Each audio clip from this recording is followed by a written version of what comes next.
झोपला नाही अजून? नाही ग, वाचल्याशिवाय झोप कुठे येते?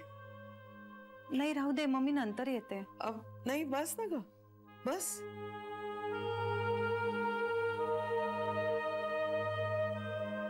काय म्हणतात बाबा? आहेत तसेच आहेत.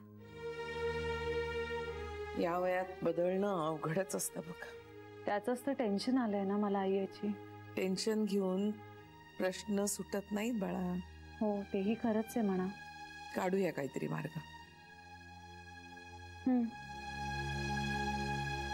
उद्या वटपौर्णिमा आहे. खरं तर तेच विचारायला आले होते मी. तुला पूजा करायची आहे का? आपल्याकडे जसं असेल तसं. हे बघ, आपल्या घरी काही रीतीभातीचा अवडंबर नसतं. ज्यांना करायचं असेल त्यांनी करावं, ज्यांना नाही करायचं त्यांना आग्रह नाही. म्हणजे सुरुवातीला काही वर्ष नर्मदा करायची. बेबीला कधी रसच नव्हता. तिचं म्हणणं, याच जन्मात मला नवरा नकोसा झालाय, पुढचे आणखीन 7 जन्म कशाला मागू त्याला. इंदू आणि सरूचा प्रश्नच नाही. आता सरू चोरून जाते वड पूजायला. का चोरून? का? श्रीच्या धाकामुळे. म्हणजे श्रीला पटत नाहीत ना या गोष्टी.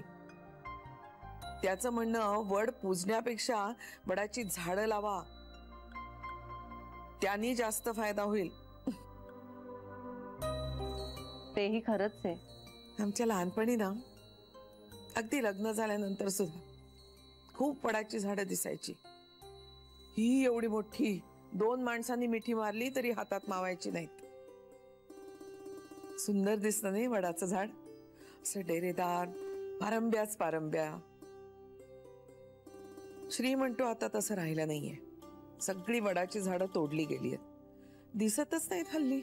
तुम्ही म्हणताय ना, तसं वडाचं झाड पाहिल्याचं आठवतच नाहीये मला. नाही नाही, मी पाहिलंच नाहीये असं झाड. तीच तर काळजी आहे ना. तुमच्या पिढीला वडाचं झाड पाहिल्याचं आठवत नाही, तुमच्या पुढच्या पिढीला ते दिसणारच नाही, आणि त्याच्या पुढच्या पिढीला इंटरनेटवर पाहावं लागेल. श्रीचा कन्सर्न कळतो मला बघ.